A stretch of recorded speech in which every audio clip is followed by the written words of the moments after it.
الحمد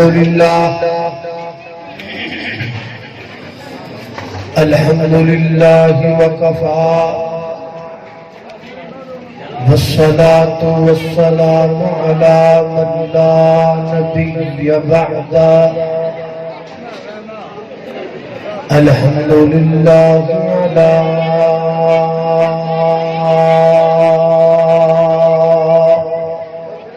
نعمه الظاهرة والباطنة قديما وحديثا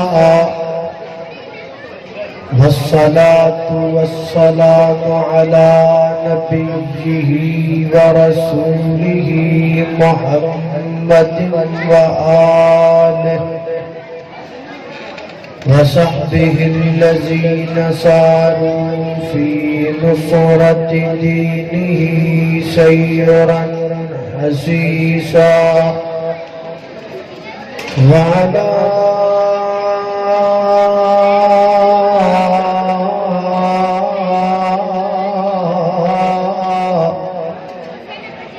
أتباعهم الذين ورثوا علمهم العلماء ورثة الأنبياء أما بعد فأعوذ بالله من الشيطان الرجيم بسم الله الرحمن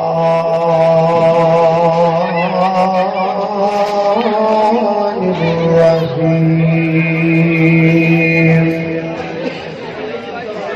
وما آتاكم الرسول فخذوه وما نهاكم عنه فانتهوا واتقوا الله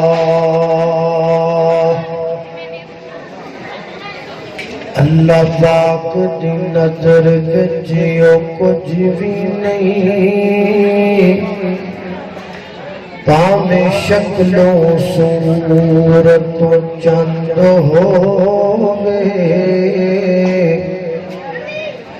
کوئی مل نہیں ہوندا خدا لگے ہمیں قارون نالو دولت مند ہوئے کلیا علم پڑھیاں گل بنتی نہیں پامیں پڑھتیاں مر گئی لنگ ہوئے او یارو رب نے انہوں پسند کرنا قرآن و سنت دا جڑا پابند ہووے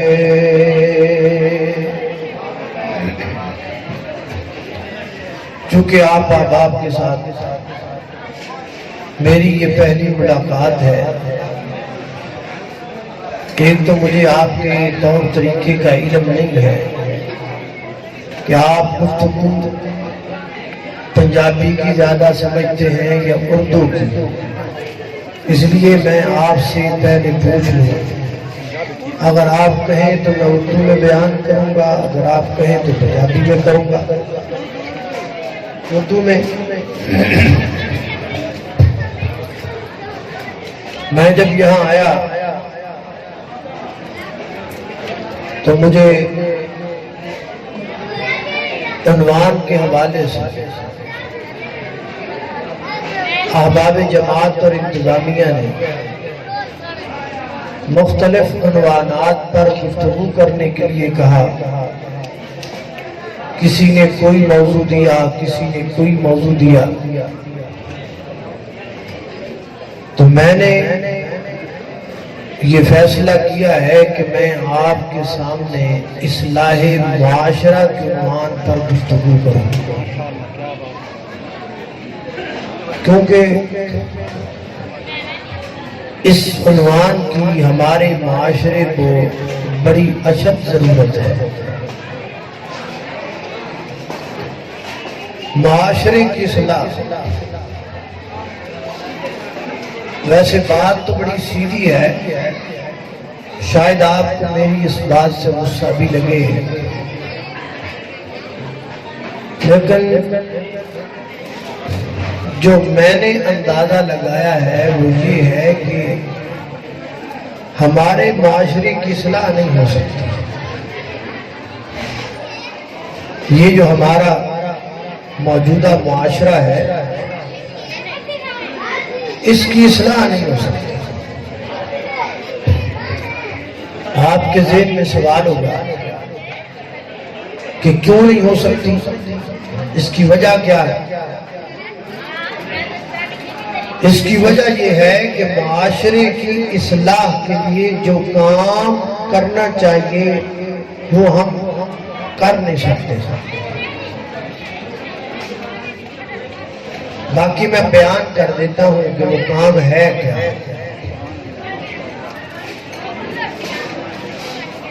جب بھی ہم کسی خراب چیز کو درست کرنا چاہتے ہیں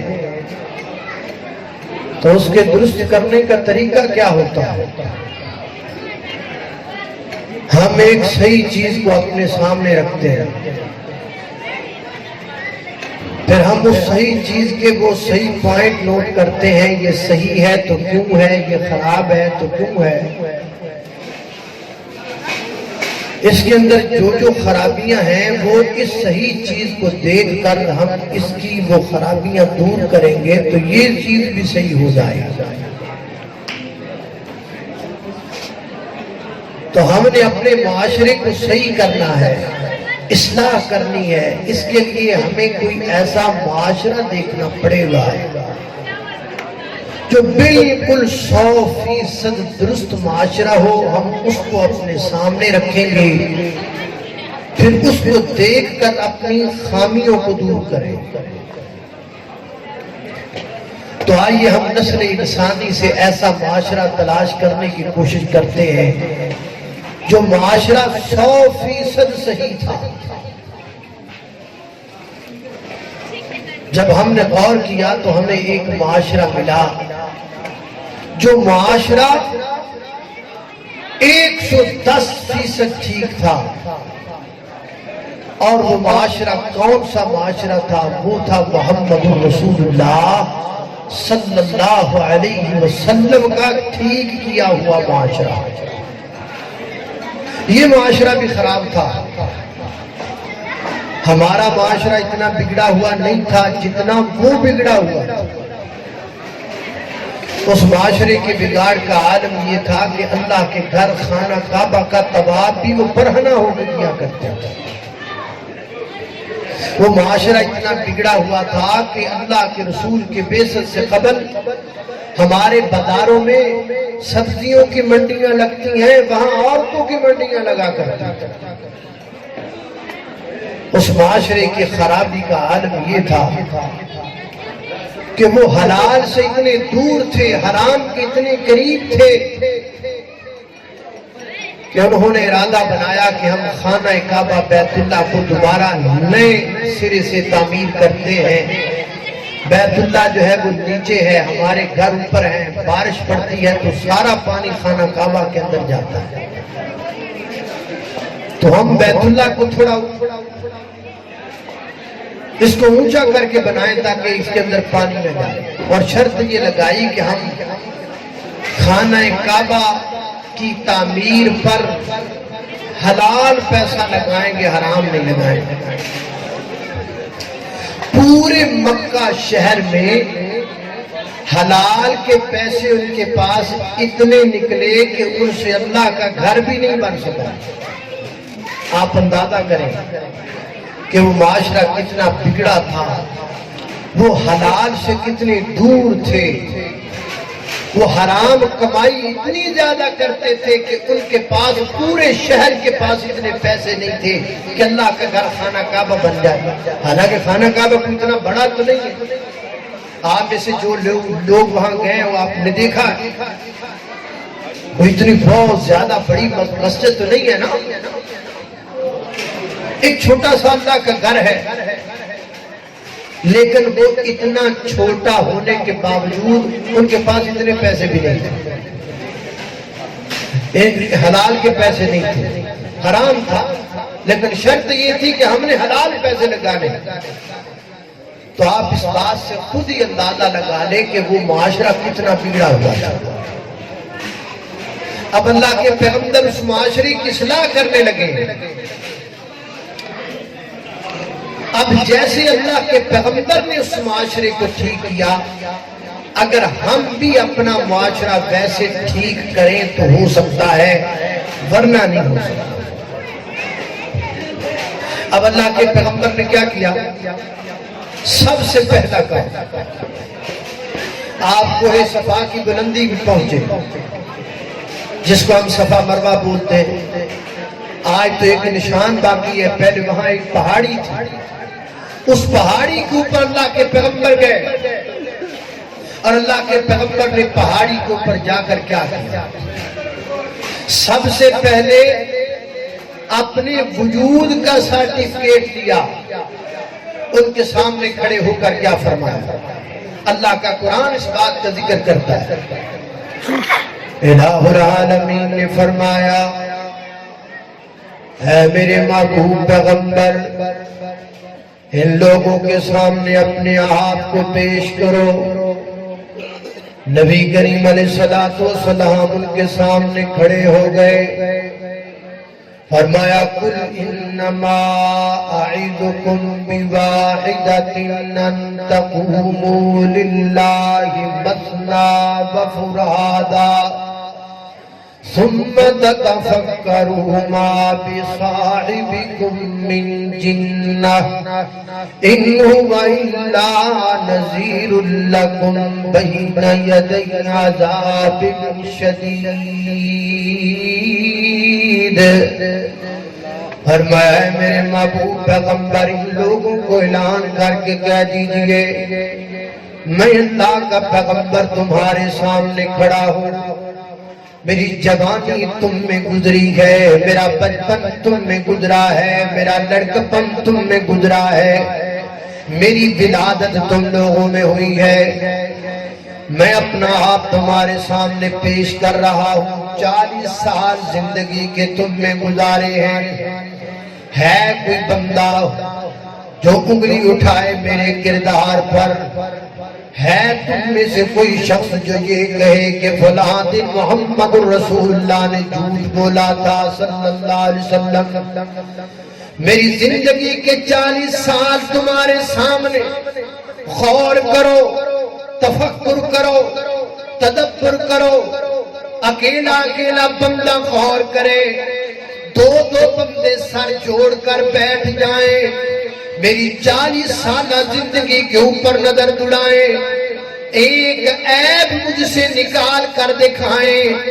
ان 40 دنوں میں، ان 40 سالوں میں کوئی بندہ ثابت کرے کسی کی عزت کو دیکھا ہو، کسی کا مال کھایا ہو، کسی کے ساتھ جھوٹ بولا ہو، کسی کو گالی دی ہو، کسی کو ممتا بولا ہو، کسی کی زمین پہ قبضہ کیا ہو، کسی کی عزت کو دیکھا ہو، کسی کو تنگ کیا ہو، کسی کی زمین پہ قبضہ کیا ہو، 40 برس میں اگر کوئی شخص اپنی انگلی اٹھا کر بتا دے کہ میں نے کسی کے ساتھ ایک جھوٹ بھی بولا ہے، بغیر کوئی بات کیے میں نیچے اتراؤں گا، میں تم سے کوئی بات نہیں کروں گا۔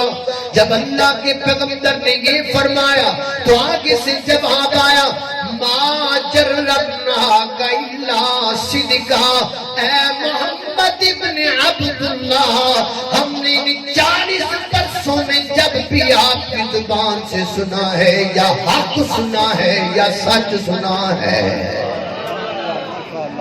ہم نے کبھی آپ کی زبان سے کوئی غلط بات سنی نہیں۔ یہ کون کہہ رہے ہیں؟ یہ اپنے نہیں ہیں، یہ پرائے ہیں، یہ کافر ہیں، یہ پرائے ہیں جو کہہ رہے ہیں، بیگانے۔ اور اللہ والا بڑی پیاری بات کرتا ہے، اپنے ہی نہیں بیگانے بھی سرکار کی باتیں کرتے ہیں، دشمن بھی میرے آقا کے کردار کی باتیں کرتے ہیں، دشمن بھی میرے آقا کے کردار کی باتیں کرتے ہیں۔ فالشمس کہیں بل لیل کہیں بل فجر کہیں پہ فرما کر، فالشمس کہیں بل لیل کہیں بل فجر کہیں پہ فرما کر، فالشمس کہیں بل لیل کہیں بل فجر کہیں پہ فرما کر۔ قرآن میں رب تعالیٰ بھی، قرآن میں رب تعالیٰ بھی خود یار کی باتیں کرتے ہیں، دشمن بھی میرے آقا کے کردار کی باتیں کرتے ہیں۔ نبی کریم علیہ السلام نے سب سے پہلے اپنے وجود کا سرٹیفکیٹ لیا معاشرے سے۔ میں تمہاری اصلاح کرنا چاہتا ہوں، پہلے یہ بتاؤ میری ہوئی ہے کہ نہیں ہوئی؟ پہلے اپنی کی۔ ہمارے یہاں مفتی بنتے تب ہیں جب لڑکیوں کے ساتھ سیلفی بناتے ہیں۔ ہمارے ہاں حال یہ ہے کہ صرف مشہوری کے لیے ٹک ٹاک پر بڑے بڑے مولوی بےہودہ مذاق کرتے ہیں۔ وہ علامہ تب بنتے ہیں جب ٹک ٹاک پر بےہودہ بات کریں۔ جب میری اصلاح نہیں ہے تو میں آپ کی کیسے کروں گا؟ جب میں ٹھیک نہیں ہوں تو آپ کو کیسے ٹھیک کروں گا؟ جنہوں نے معاشرہ درست کرنا تھا، جب کوئی خراب ہے تو معاشرہ کیسے صحیح ہوگا؟ آمینہ کے در یتیم نے پہلے اپنے وجود کا معاشرے سے سرٹیفکیٹ لیا۔ بتاؤ 40 برسوں میں مجھ میں کیا دیکھا؟ تو جواب آیا، ہم نے آپ کو صادق نبی دے۔ یہ ہو گیا آپ کے وجود کا سرٹیفکیٹ۔ اب ایک اور سرٹیفکیٹ، وہ کیا؟ نبی کریم علیہ السلام نے فرمایا، لوگوں کو دعوت دی، عرب کے لوگوں، مکے کے لوگوں، جمع ہو جاؤ، جمع ہو جاؤ۔ جہاں تک آپ کی آواز گئی وہاں تک لوگ آپ کی بات سننے کے لیے آئے۔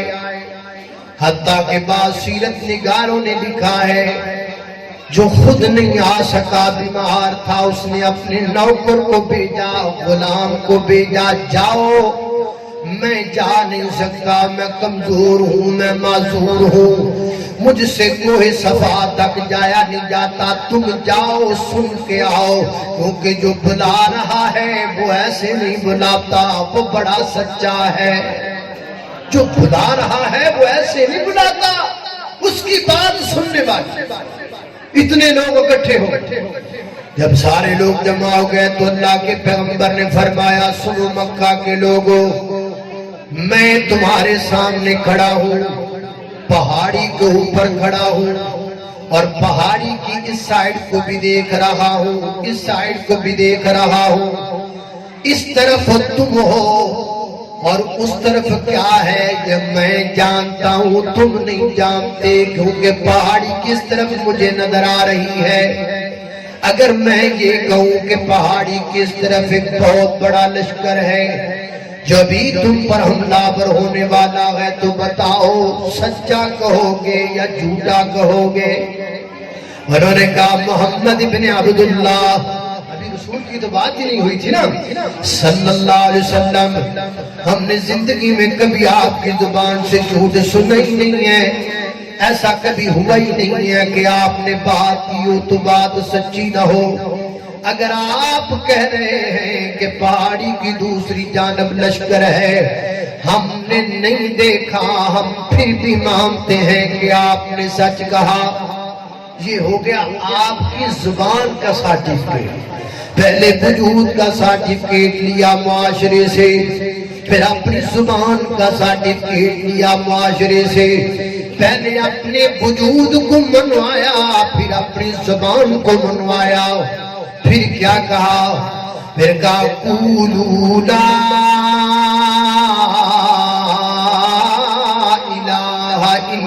الا اللہ، کہہ دو لا الہ، پڑھیے لا الہ۔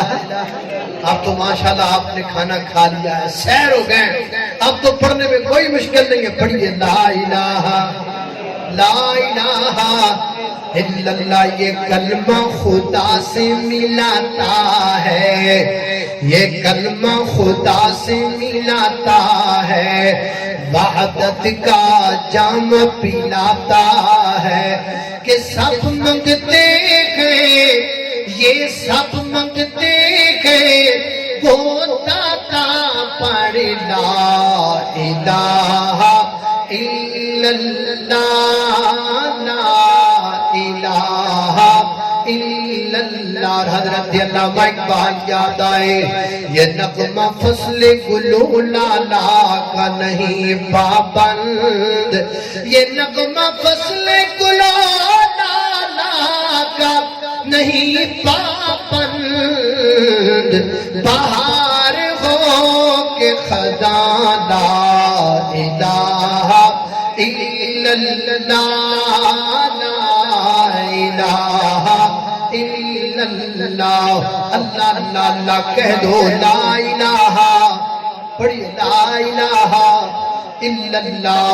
اللہ کے علاوہ الہ کوئی نہیں، اللہ کے علاوہ مشکل کشا کوئی نہیں، اللہ کے علاوہ حاجت روا کوئی نہیں، اللہ کے علاوہ بگڑی بنانے والا کوئی نہیں، اللہ کے علاوہ داتا کوئی نہیں، اللہ کے علاوہ نجپال کوئی نہیں، اللہ کے علاوہ غریب نواز کوئی نہیں، اللہ کے علاوہ چٹھا نواز کوئی نہیں، اللہ کے علاوہ چیمہ نواز کوئی نہیں، اللہ کے علاوہ دستگیر کوئی نہیں، اللہ کے علاوہ علا کل شیء قدیر کوئی نہیں۔ آپ نے پلا پکا کے بانٹنا ہے تو اللہ کے نام کا، آپ نے زردہ بنا کے بانٹنا ہے تو اللہ کے نام کا، آپ نے کھیر کی تیز بنانی ہے اللہ کے نام کی، آپ نے حلوہ بنا کے بانٹنا ہے اللہ کے نام کا، آپ نے دودھ کی سبیل لگانی ہے اللہ کے نام کی،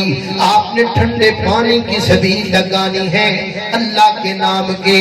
میرے محترم دائیو، لا الہ الا اللہ کا معنی یہ ہے، سر جھکایا بھی رب کے لیے جائے گا، سر کٹایا بھی رب کے لیے جائے گا۔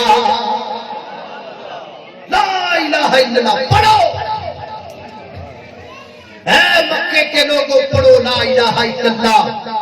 یہ نات کچھ نہیں کر سکتا، یہ منات کچھ نہیں کر سکتا، یہ عزا کچھ نہیں کر سکتا، یہ حبل کچھ نہیں کر سکتا۔ نبی کریم علیہ السلام نے معاشرے کو درست کرنے کے لیے سب سے پہلے کیا کیا؟ توحید سنائی۔ کیا کیا؟ بولو، بولتے نہیں آپ، کیا کیا؟ لہذا پتہ چلا معاشرے کی اصلاح کے لیے سب سے پہلے توحید عام کرنی ہوگی، شرک کو ختم کرنا ہوگا۔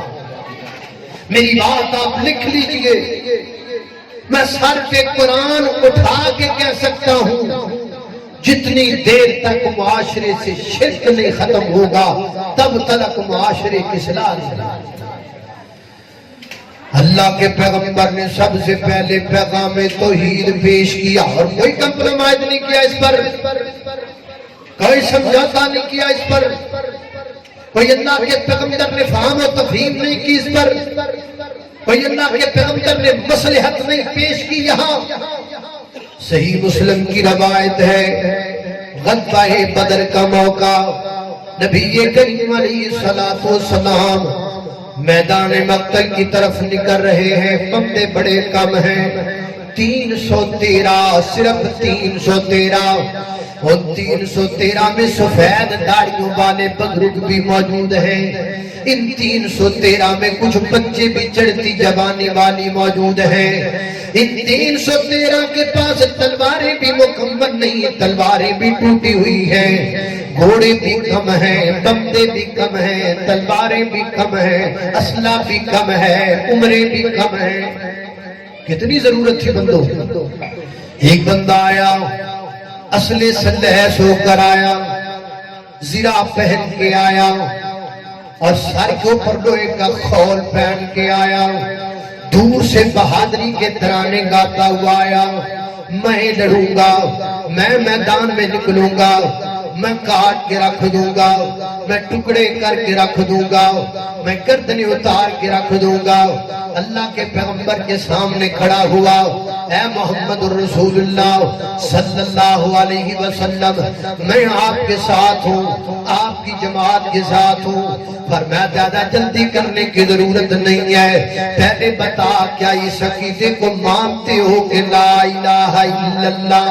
اس نے کہا میں اس عقیدے کو نہیں مانتا، میں تو لات و منات کا پجاری، میں تو عزا و حبل کا پجاری، میں تو ان پتھروں کی مورتوں کے سامنے جھکنے والا اللہ کو نہیں مانتا، اللہ کی توحید کو نہیں مانتا، لیکن تمہارے ساتھ لڑنے کے لیے، تمہاری جماعت کے ساتھ مل کر لڑنے کے لیے تیار ہو۔ فرمایا جاؤ جاؤ چلے جاؤ، جس کے پاس توحید نہیں ہے محمد رسول اللہ کو اس کی ضرورت نہیں ہے۔ ہمیں ضرورت ہے مواحدین کی، ہمیں ضرورت ہے ان لوگوں کی جن کے سینے میں ایک اللہ کا ڈر ہو، کسی دوسرے کا ڈر نہ ہو۔ اور پوچھا تھا نا امریکہ کے فوجی سے کسی نے، وہ تم ڈرتے کس سے تھے؟ تمہارے پاس تو بڑی بڑی توپیں ٹیکنالوجی تھی، پھر ڈرتے تمہیں ڈر کس بات سے لگتا تھا؟ وہ کہتا ہے پتہ نہیں کیا تھا، میدان مقتل میں جب وہ اکٹھے ہو کر ایک نعرہ لگاتے تھے، اس نعرے سے ہمارے دلوں میں اتنا ڈر پیدا ہوتا تھا کہ ہم سے توپ بھی نہیں چلائی جاتی تھی۔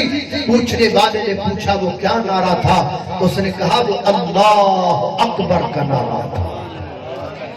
تم کیا سمجھتے ہو کہ جنگیں توپوں سے لڑی جاتی ہیں؟ تم کیا سمجھتے ہو کہ جنگیں جدید ٹیکنالوجی سے بنی ہوئی گنوں کے ساتھ لڑی جاتی ہیں؟ نہیں، یاد رکھو میدان مقتل میں فتح تب ہوتی ہے جب انسان کے سینے میں عقیدہ توحید ہوتا ہوگا۔ میرے پیغمبر نے سب سے پہلے عقیدہ توحید پیش کیا، اس معاشرے کی اصلاح کے لیے کہا سب سے پہلے شرک کو چھوڑو، لات و منات کے سامنے جھکنا چھوڑو، عزا و حبل کے سامنے جھکنا چھوڑو، کبھی ادھر جھکتے ہو کبھی ادھر جھکتے ہو، کبھی اس سے ڈرتے ہو کبھی اس سے ڈرتے ہو، کبھی اس سے مانگتے ہو کبھی اس سے مانگتے ہو، کبھی اس کے سامنے جھولی کبھی اس کے سامنے جھولی، کبھی ڈرتے ہو یہ ناراض نہ ہو جائے، کبھی ڈرتے ہو وہ ناراض نہ ہو جائے، ادھر گئے تو وہ ناراض، ادھر گئے تو یہ ناراض۔ کس کس سے ڈرو گے؟ کس کس کے سامنے جھکو گے؟ کس کس کی شرم کھاؤ گے؟ کس کس کے سامنے جبینے نیاز کو جھکاؤ گے؟ کہاں کہاں جھکو گے؟ کس کس کے پاؤں کو چومو گے؟ کس کس کے گھٹنوں کو چومو گے؟ کس کس کی درگاہ کو چومو گے؟ کس کس کی قبر پہ جا کے جھکو گے؟ ایک وحدہ لا شریک کو مانو، یہ سر کٹے تو کٹے لیکن کسی کے سامنے جھکے۔ معاشرے کی اصلاح تب ہوگی جب معاشرے میں توحید آئے۔ کیا آئے گا؟ یہی کیا اللہ کے پیغمبر۔ اللہ اکبر، اللہ فرمایا قولوا لا الہ الا اللہ، کہہ دو اللہ کے علاوہ کوئی الہ، بولی اللہ کے علاوہ کوئی الہ، اللہ کے علاوہ کوئی الہ نہیں، کوئی مشکل کشا نہیں۔ پھر میرے پیغمبر نے عقیدے پہ محنت کی، کمپرومائز نہیں کیا، مارے پڑے۔ سیدہ زمیرہ کے ساتھ ظلم ہوا کہ نہیں ہوا؟ سیدہ سمیہ کو دو ٹکڑے کیا گیا کہ نہیں کیا گیا؟ آل یاسر کو مکے کے چوکوں میں لٹا کر مارا گیا کہ نہیں مارا گیا؟ جناب بلال رضی اللہ تعالیٰ عنہ کے پاؤں میں رسیاں ڈال کر مکے کے کوثاروں میں اور مکے کے درہوں پہ گھسیٹا گیا کہ نہیں گھسیٹا گیا؟ اتنا مارا گیا بلال کو، اتنا مارا گیا بلال کو کہ سیدنا حضرت بلال رضی اللہ تعالیٰ عنہ کے بدن کے زخم بن گئے، اور نیچے انگار انگارے رکھے گئے، انگاروں کے اوپر بلال کو لٹایا گیا، بلال کے بدن کے اوپر ایک بڑا بدنی پتھر رکھ دیا گیا، اور پھر امیہ گویا ہوا، ہاں بتا مزہ آ رہا ہے کہ نہیں آ رہا، توحید کو ماننے کا مزہ آ رہا ہے کہ نہیں آ رہا؟ تو سیدنا حضرت بلال رضی اللہ تعالی فرماتے ہیں امیہ مجھے اللہ کی قسم ہے، نیچے انگارے ہیں، اوپر بلال ہے، بلال کے سینے پہ پتھر ہے، یہ تمہیں پتھر لگ رہا ہے، بلال کو تو گلاب کا پھول لگ رہا ہے، بلال کو پتھر نہیں لگ رہا۔ اللہ اللہ اللہ، نبی کریم علیہ السلام نے پیغام بھجوایا، بلال حد کا نعرہ لگاتے ہو، ادھر مارتا ہے امیہ، ادھر تم کہتے ہو اللہ احد، تمہاری صدائیں گونجنے لگتی ہیں، تھوڑا کلمہ آہستہ پڑھ لیا کرو، احد کا نعرہ اور احد کی ضرب تھوڑی کم آواز میں لگا لیا کرو۔ تو جناب بلال رضی اللہ تعالیٰ عنہ نے میرے پیغمبر کو پیغام پہنچایا، تو کیا پہنچایا؟ اللہ والا یوں ترجمہ کرتا ہے، اے میرے نبی کے قاصد، میرے پیغمبر کو جا کے بلال کا سلام بھی پیش کرنا اور بلال کا پیغام بھی پیش کرنا۔ پیغام کیا ہے؟ کسی سے دل کا رشتہ یا تو ہم جوڑا نہیں کرتے، بلال ہاتھ تو عمر پر چھوڑا نہیں کرتے۔ اب بلال کٹے گا، اب بلال مرے گا، اب بلال تپتے انگاروں پہ لیٹے گا، لیکن اب بلال توحید نہیں چھوڑے گا، احد کا ترانہ نہیں چھوڑے گا، اللہ کی توحید کا پیغام نہیں چھوڑے گا۔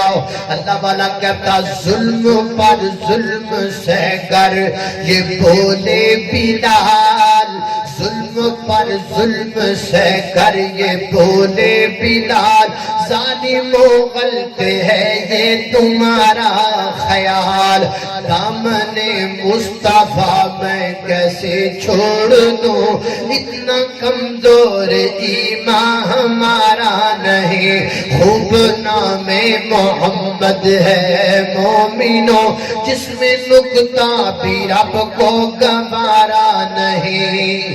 اللہ اکبر، اللہ میں قربان جاؤں، حضرات دی وقار سمجھوتا نہیں کیا میرے پیغمبر نے۔ کون ہے آپ میں سے جو یہ نہیں جانتا؟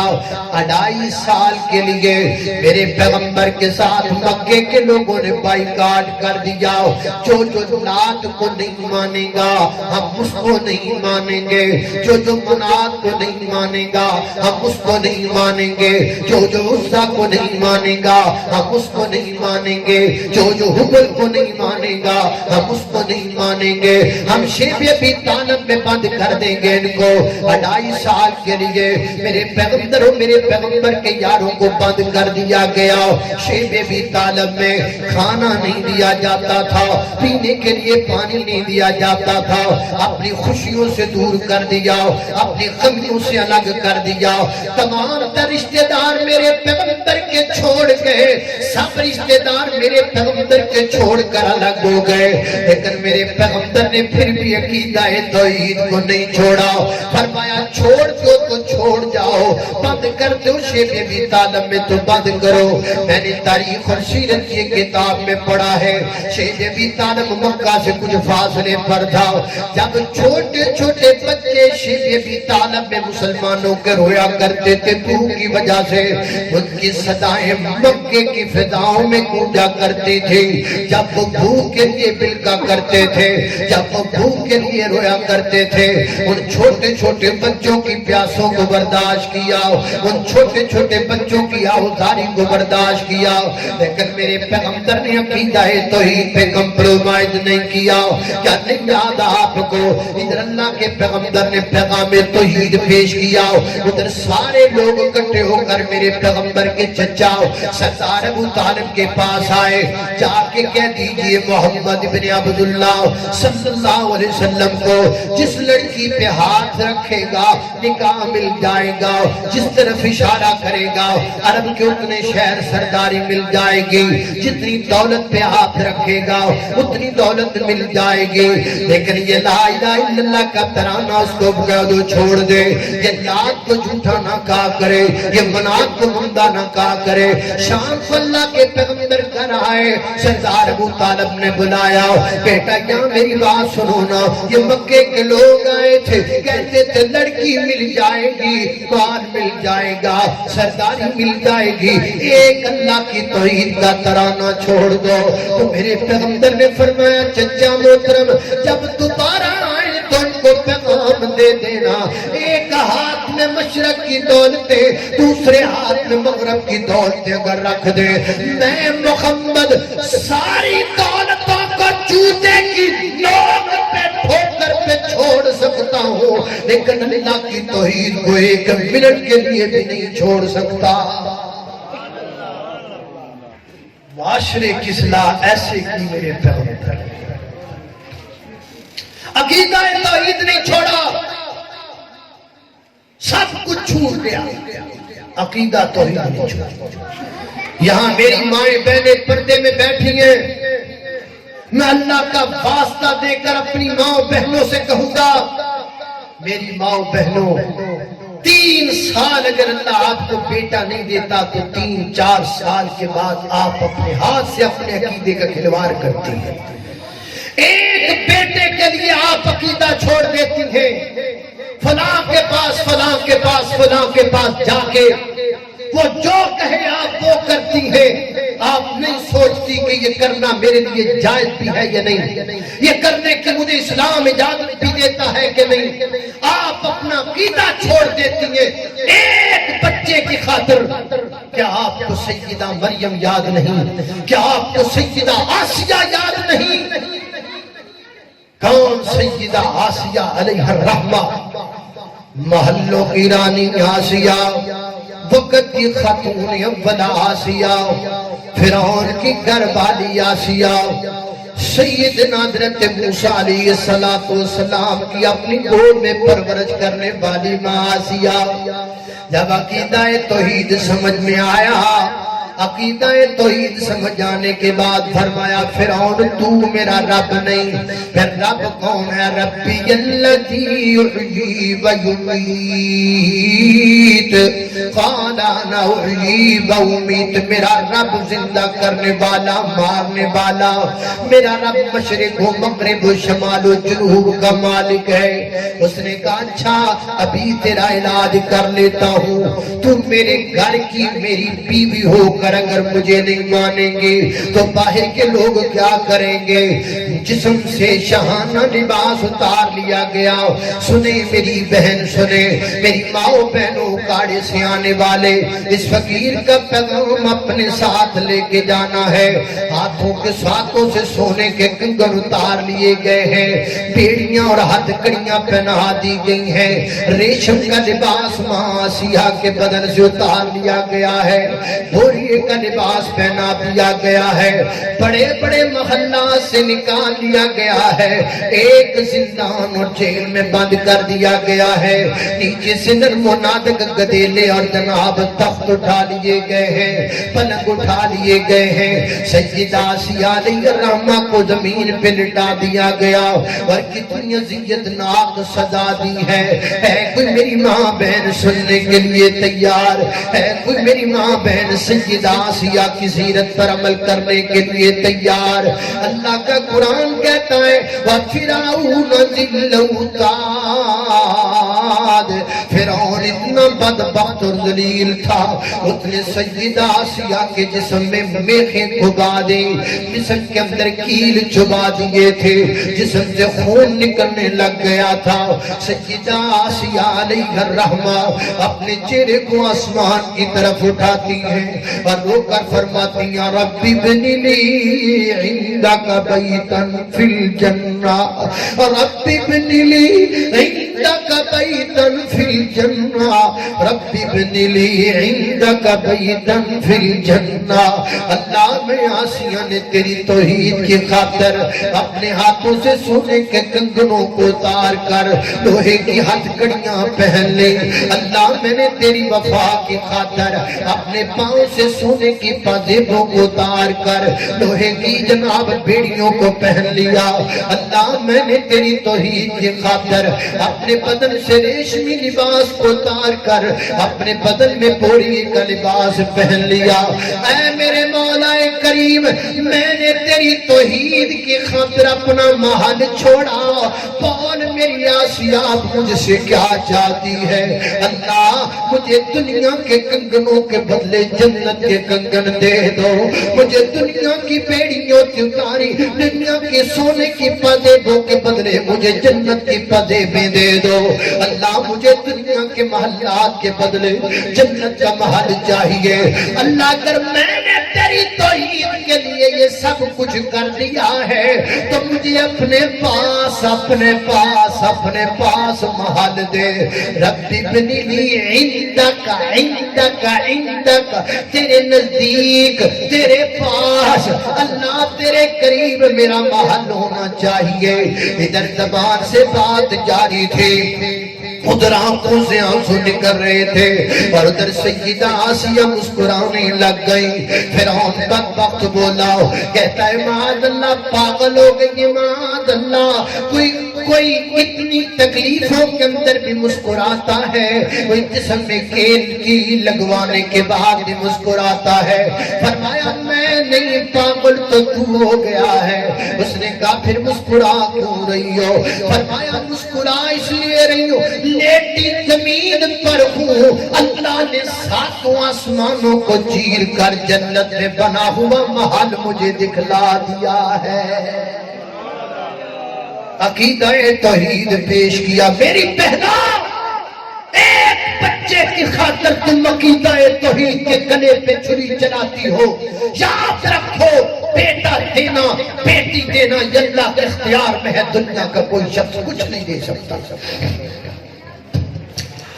کبھی کسی کے سامنے کبھی کسی کے سامنے اور یہ آج کل کے نوجوان یہ ان کے پاس جاتے ہیں جو سلیٹ پہ دیکھ کر ایک چھوٹا سا طوطا پاس لے کر کسی بھی روڈ کے فٹ پاتھ پر بیٹھے ہوتے ہیں سارا دن دھول چھاننے والے اور ان کا دعویٰ ہوتا ہے جو چاہو سو پوچھو پھر یہ اپنا ہاتھ اس کے ہاتھ میں دیتا ہے بابا جی بتانا میرا فیوچر بتانا میرا مستقبل بتانا وہ پھر دیکھ کے بتاتا ہے تجھے کتنی شادیاں ہوں گی تیرے بچے کتنے ہوں گے کیا کیا ہوگا اے اللہ کے بندے اگر یہ سب کچھ جانتا ہوتا تو یہ سارا دن یہاں بیٹھتا یہ محل بنا کے کیوں نہ بیٹھ جاتا یہ اگر یہ ہاتھ کی لکیروں کو دیکھ کر کچھ بات کر سکتا اور غالب نے کیا اچھی بات کہی تھی ہاتھ کی لکیروں پہ نہ جائے غالب مقدر ان کے بھی ہوتے ہیں جن کے ہاتھ نہیں ہوتے میرے محترم بھائیوں میرا نقطہ نظر یہ ہے کہ معاشرے کی اصلاح کے لیے سب سے پہلے کیا ضروری ہے عقیدہ ہے سب بولیں گے مجھے میرے سینے میں ٹھنڈ پڑے گی مجھے پتا چلے گا کہ مسئلہ آپ کو سمجھ میں آیا معاشرے کی اصلاح کے لیے سب سے پہلے کیا ضروری ہے ہاتھ اٹھا کر بتائیں کیا ضروری ہے عقیدہ توحید ضروری لہذا آج کے بعد اگر آپ چاہتے ہیں کہ آپ کے معاشرے کی اصلاح ہو تو پھر آپ عقیدہ توحید معاشرے میں رائج کریں جب عقیدہ توحید آئے گا تو پھر معاشرے کی اصلاح ہوگی پہلی بات دوسری بات میں آپ کے 10 منٹ اور لوں گا پھر بات ختم کریں گے انشاءاللہ وقت پہلے بہت زیادہ ہوگا سب سے پہلے نمبر پر اللہ کے پیغمبر نے معاشرے کی اصلاح کرتے ہوئے ان کو عقیدہ توحید سکھایا اور صرف ایک عقیدہ توحید سکھاتے سکھاتے میرے پیغمبر کی مکی زندگی ساری مکے کی زندگی میرے پیغمبر کی ایک مسئلے پہ عقیدہ توحید اللہ اکبر اللہ پہلی بات اور دوسری بات میرے پیغمبر نے کیا سمجھائی سب سے پہلے نمبر پر عقیدہ توحید سمجھایا اور دوسرے نمبر پر ان لوگوں کو بتلایا کہ سب سے پہلے اللہ پاک کو ماننا ہے، اس کے بعد اللہ کے رسول کو ماننا ہے۔ لا الہ الا اللہ پڑھیے، محمد رسول اللہ۔ پہلے اللہ کو مانو، پھر اللہ کے رسول کو مانو، پہلے اللہ کی مانو پھر اللہ کے رسول کی مانو۔ راج اللہ کا ہوگا، رواج رسول اللہ کا ہوگا، پوجا اللہ کو جائے گا، پوچھا رسول اللہ سے جائے گا۔ میرے پیغمبر نے یہی بتلایا، دربار اللہ کا ہوگا، سرکار رسول اللہ کی ہوگی، یہی میرے پیغمبر نے پیش کیا۔ سب سے پہلے اللہ کی توحید سمجھائی اور اس کے بعد بتلایا جو پوچھنا ہے مجھ سے پوچھو، میرے پوچھے بغیر تم نے کوئی کام کرنا، کوئی کام نہیں کرنا، ہر کام مجھ سے پوچھ کر کرنا ہے۔ میں بتلاؤں گا دین کا طریقہ کیا ہے، میں بتلاؤں گا زندگی گزارنے کے اصول کیا ہیں۔ یہ تربیت دی میرے پیغمبر نے اپنے یاروں کو کہ کوئی بھی کام خود نہیں کرنا، مجھ سے پوچھ کر کرنا، خاص کر دین کے معاملے اپنی مرضی نہیں کرنا۔ میں آپ کو ایک دو مثالیں، قرآن کریم کی آیت نازل ہوئی، فرمایا ان اللہ و ملائکتہ یصلون علی النبی یا ایھا الذین آمنوا صلوا علیہ وسلموا تسلیما۔ یہ آج میرے پیغمبر کے سینہ پاک پہ نازل ہوئی۔ آیت نازل ہونے کے بعد اللہ نے کیا، اس کا ترجمہ کیا، ان اللہ، بے شک اللہ تعالی، وملائکتہ، اور اس کے فرشتے، یصلون علی النبی، درود بھیجتے ہیں نبی کریم علیہ السلام پر۔ یا ایھا الذین آمنوا، اے ایمان کے دعوے دارو، صلو علیہ، تم بھی میرے نبی پر درود بھیجو، وسلموا تسلیما، اور سلام بھی بھیجو۔ ایک معنی، دوسرا معنی سر تسلیم خم کرو، جو کہیں وہ مانو۔ اب یہ آیت میرے پیغمبر کے سینے پہ اتری، نبی کریم علیہ السلام کے سینے پہ اترنے والی آیت میں حکم ہوا، امام دارو میرے نبی پہ درود بھیجو۔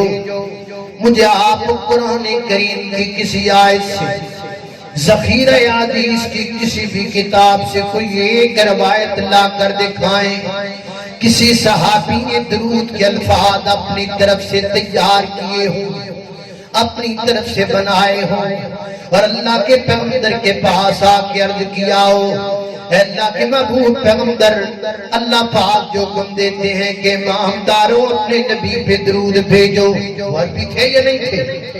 صحابہ کرام عربی تھے یا نہیں تھے؟ ان کے والدین بھی عربی تھے نا، وہ جدی پشتی عربی تھے، عربی دام تھے، عربی جانتے تھے، لیکن اس کے باوجود کسی ایک صحابی نے اپنی طرف سے درود کے الفاظ تیار کر کے نہیں کہا، اے اللہ کے محبوب پیغمبر یہ الفاظ چیک کر لے، میں نے خود بنائے ہیں، میں نے خود تیار کیے ہیں۔ نہیں، کسی نے ایسا نہیں کیا۔ پھر کیا کیا؟ سب اللہ کے پیغمبر کے سامنے بیٹھ گئے، محبوب درود بھی پڑھنا آپ پر ہے، درود بتلانا بھی آپ نے ہے، آپ بتلائیں ہم کیسے درود پڑھیں۔ یعنی یہ میرے پیغمبر نے ان کا برین واش کیا ہوا تھا، میرے پیغمبر نے ان کی تربیت کی ہوئی تھی، شریعت کے معاملے میں اپنی مرضی نہیں کرنی، شریعت کے معاملے میں اپنی منمانی نہیں کرنی، میں اللہ کا رسول جو تمہیں کہوں گا وہ کرنا ہے۔ اذان 5 وقت کس مسجد میں نہیں ہوتی، ہر مسجد میں 5 وقت کی اذان گونجتی ہے۔ اذان کہاں سے آئی ہے؟ اذان اللہ کے پیغمبر پر اتری نہیں، جبریل آسمان سے لے کر آیا نہیں، کہاں سے آئی؟ نبی کریم علیہ السلام کا ایک صحابی تھا، اس کا نام عبداللہ تھا، عبداللہ بن زید رضی اللہ تعالیٰ غالباً خواب میں اس نے یادان کے الفاظ سنے اور اس نے یہ نہیں کہا، جبریل آیا خواب میں مجھے فرشتے نے کہہ دیا یہ الفاظ اذان کے ہیں تو اپنی مسجد میں پڑھ دیے، نہیں، وہ الفاظ لے کر اللہ کے پیغمبر کے سامنے حاضر ہوا، اے محبوب علیہ السلام اس طرح کے الفاظ مجھے خواب میں فرشتے نے سکھلائے ہیں، میں آپ کے پاس لے کر آیا ہوں، آپ مہر لگائیں گے تب دین بنے گا، اگر آپ کی مہر نہیں تو دین بن سکتا۔ اللہ کے پیغمبر نے کہا یہ اذان بنا لو تو تب وہ اذان بنی۔ میرے محترم بھائیوں کیا پتہ چلا، میرے پیغمبر نے ان کی تربیت کی، پہلے اللہ پھر رسول اللہ، پوجو اللہ کو، پوجو رسول اللہ کو۔ صلح حدیبیہ کا موقع تھا، نبی کریم علیہ السلام کے ساتھ مکے کے کفار صلح نامہ طے کر رہے تھے اور صلح ناموں میں کچھ شرائط عجیب سی تھی۔ اللہ سیدنا حضرت عمر رضی اللہ عنہ فرماتے ہیں جب میں نے وہ شرائط پڑھی تو مجھے عجیب سا لگا، یہ کیا شرائط؟ اس میں سے ایک شرائط یہ بھی تھی اگر کوئی بندہ مسلمان ہو جائے، کافروں کا بندہ اگر ادھر آ جائے مسلمانوں کے پاس، اگر وہ واپس جانا چاہے تو واپس کرنا پڑے گا، لیکن اگر ان کا بندہ ہمارا بندہ ادھر چلا جائے تو واپس نہیں کریں گے۔ حضرت عمر کہتے ہیں اللہ کے رسول ہم حق پہ نہیں ہیں، یہ شرائط تو ساری ان کی مان لی آپ نے۔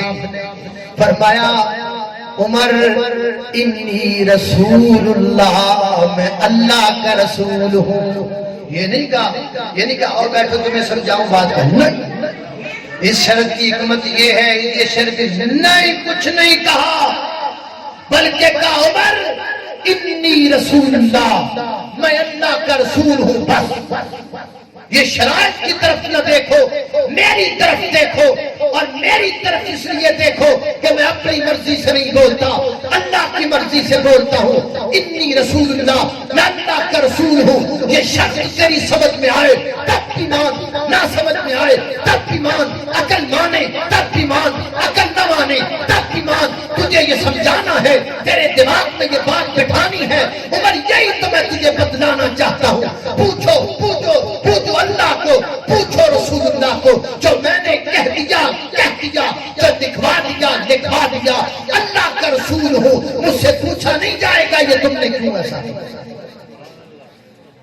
اپنی شخصیت کو بنوایا میرے پیغمبر نے، جب میں نے کہہ دیا تو بس۔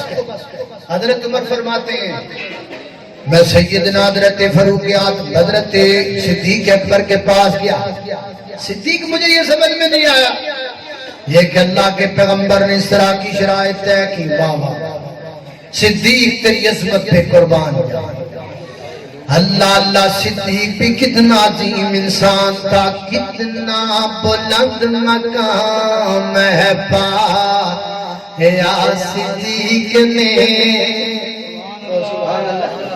اتنا بلند مقام ہے پایا صدیق نے، بستر نبی کے ساتھ لگایا صدیق نے، تن تن تن داد بیماری حضور پر، تن تن تن داد بیماری حضور پر، زندگی سری کا ساتھ نبھایا صدیق نے۔